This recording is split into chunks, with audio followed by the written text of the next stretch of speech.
Thank you very, very much, and good morning. John, wonderful to be back here. And so good to be with all of you this morning. I want to thank John Hamre. I want to thank Ambassador Kim for the invitation to be here. As I was walking in, I heard the voice of my good friend and colleague, Jin Pak. And I just want you to know that he is an exceptional colleague, and I'm so gratified to be able to work with him virtually every day. And yes, this is something, as Victor said, of a homecoming for me, having been here nearly 20 years ago. I have to admit to feeling a little bit jealous because I'm a veteran of the building on K Street. So every time I walk into this building, it's what happened. Timing's everything. But thanks to John Hamre, thanks to other colleagues, I had a couple of extremely rewarding years here at CSIS. And in particular, I had an opportunity firsthand to watch John grow it into the tremendous intellectual force that it is today.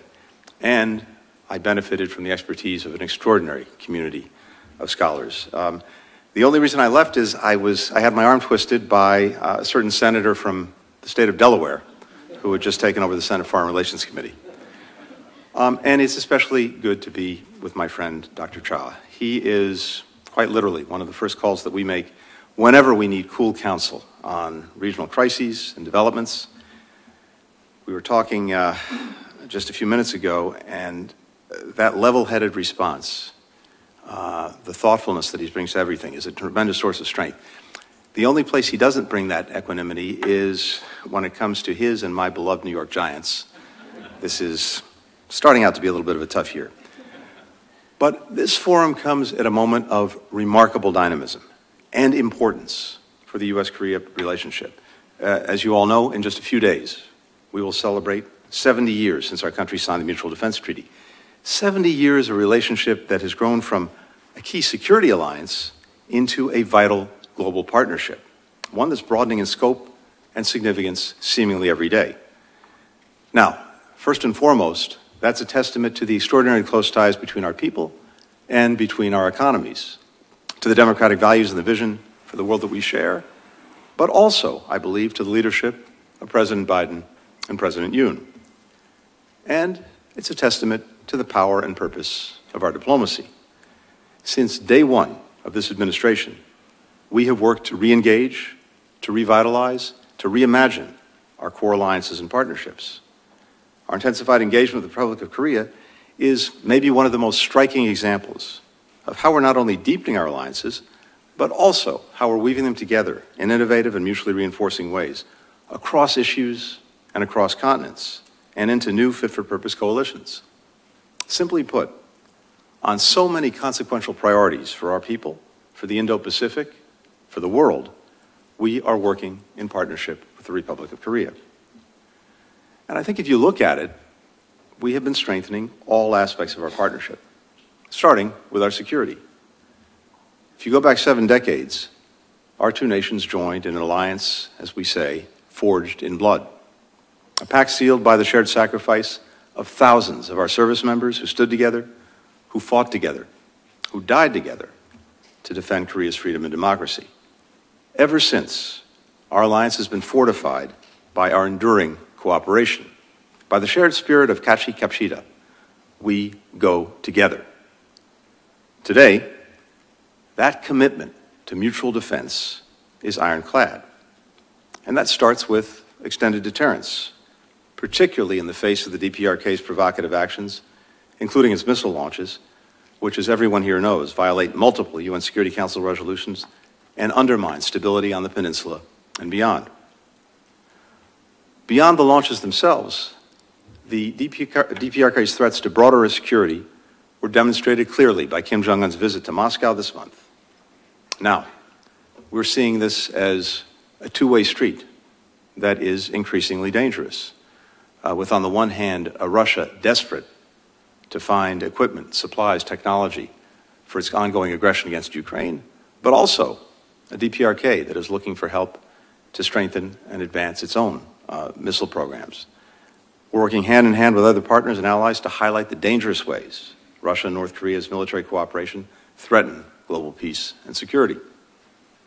In April, President Biden and President Yoon pledged to significantly strengthen U.S. ROK coordination through the Washington Declaration, committing to engage in deeper cooperative decision-making on nuclear deterrence, including through enhanced dialogue and enhanced information sharing, discussing nuclear and strategic planning, enhancing the visibility of U.S. strategic asset deployments to the Korean Peninsula, including by restarting port visits of nuclear-capable submarines, and expanding the cooperation and coordination between our militaries. Already, in just the space of a few months, we're translating the Declaration into concrete action. Earlier this summer, for the first time in 4 decades, a nuclear-capable submarine made port in Busan. The Nuclear Consultative Group, created by the Washington Declaration, had its first meeting in July. And this month, the U.S. ROK Extended Deterrence Strategy and Consultation Group held its second meeting already in Seoul.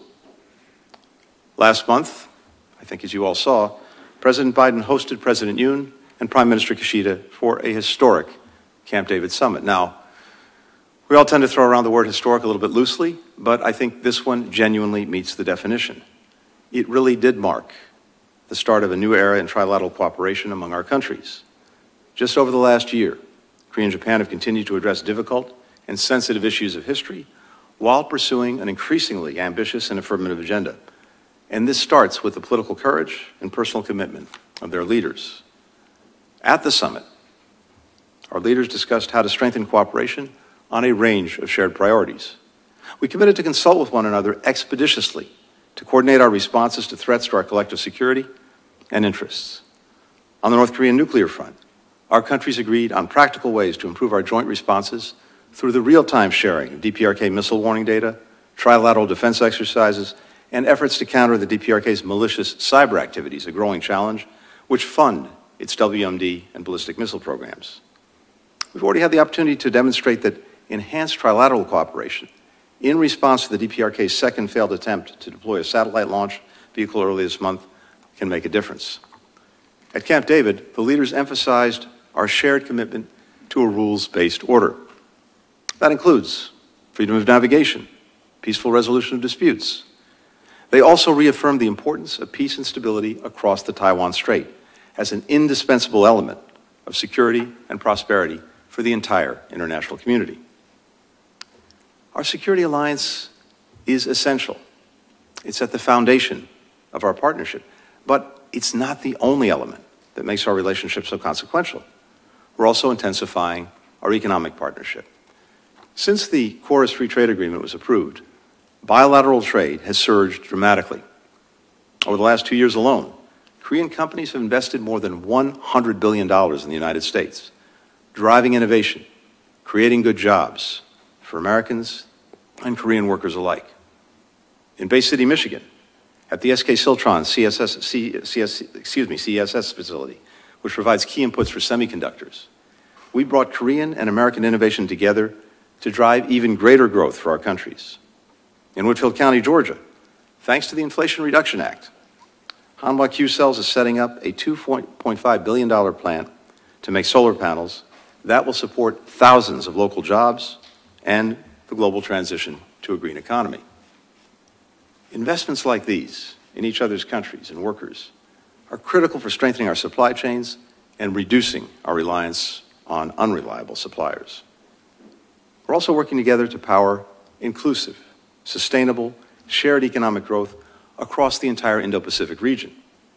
Together, through the 14-country Indo-Pacific Economic Framework for Prosperity, we're supporting a race to the top on issues that are shaping the 21st century economy, including supply chain resilience, the clean energy transition, digital connectivity. At APEC, we're teamed up to advance a more resilient and sustainable future for all, focused on greater trade and investment in the region, innovation, digitalization, and strong and inclusive growth. And we're also partnering together on a range of development initiatives: sustainable management of river systems in the Mekong subregion, climate resilience in the Pacific Islands, marine protection throughout Southeast Asia. The United States and our partners are committed to making and demonstrating a stronger offer to countries in the region and to developing countries around the world, working to deliver on the issues that actually matter in their lives, from high-quality infrastructure to inclusive economic growth, to climate resilience and adaptation solutions. The strength of that offer is directly tied to the strength of the partnerships working to deliver it. Technology and innovation have long been the foundation of both of our countries' economic strength, and we're broadening our cooperation there to take on global challenges. For example, we are collaborating on potential green shipping corridors between our countries, which will require all ships to use low or zero emissions fuels and all ports to reduce emissions so that we can put the shipping sector on the path to full decarbonization by 2050. We're launching a next generation critical and emerging technologies partnership to enhance collaboration on everything from biotechnology to batteries, semiconductors, to digital and quantum technologies. We're even taking our technological partnership all the way to space with new cooperation on space science and lunar exploration. All of these efforts, all of these initiatives designed to enhance the global good. Finally, we're putting our partnership to work in driving peace and security around the world. That includes in Ukraine, where Korea, under President Yoon, has been a valued partner in supporting Kyiv in the face of Russia's brutal war, and in its defense of principles at the heart of the international order and the United Nations Charter: sovereignty, territorial independence, freedom. President Putin's aggression against Ukraine has been a monumental strategic failure for Putin, but it has succeeded in one thing: bringing the transatlantic and Indo-Pacific closer than ever before. When Russia cut off oil and gas supplies to Europe to try to freeze countries out of supporting Ukraine, Korea, along with Japan, joined America's liquefied natural gas producers to ensure that European countries would have enough energy to keep their homes warm throughout the winter. Korea, Japan, Australia, and New Zealand are now regular and active participants in NATO meetings. As President Yoon has said, European and Indo-Pacific security are now truly indivisible. All across the world stage, Korea is taking on increasing global leadership as a partner in reforming multilateral development banks so that they meet the needs of people in low and middle income countries, as the next host of the Summit for Democracy, as a participant, along with Japan, at the U.S.-hosted Trilateral Conference on Women's Economic Empowerment, a critical pillar of development in democracies and non-democracies, low and middle income countries alike. And when Korea takes its seat as a non-permanent member of the UN Security Council next year, we look forward to its strong voice, the voice that it will bring in defense of the UN Charter. And of course, all of you know, this is an extraordinary moment for brand Korea around the world. If you look at the Netflix list of top shows, inevitably you will find Korean programming at the top of that list. A few months ago, I had the opportunity to be on one of our late-night TV shows based in New York. And as we drove up to the stage door, I saw a huge crowd of young people gathered. And I thought, well, that's pretty nice. A lot of people waiting here for me. Turned out there was another guest on the show that night, the leading Korean K-pop band. Needless to say, the young people gathered at the door had no idea who I was, but were extremely excited about the K-pop band that followed in my wake. But I think what you're seeing is an extraordinary ambition between and shared by Korea and the United States for the next generation of our partnership. Just over the last couple of years, we've made great strides in beginning to realize that vision. And we're prioritizing steps to institutionalize our cooperation across so many areas so that it endures for many years and many governments to come, to the benefit of our people, and we believe to people around the world. CSIS, the Korea Foundation, so many people in this room today, or joining us by video, are absolutely critical to these efforts. And what I look forward to is the opportunity to make sure that the ongoing dialogue that we have continues so that we together can continue to take the U.S.-Korea partnership into the future. Thank you so much. Thank you.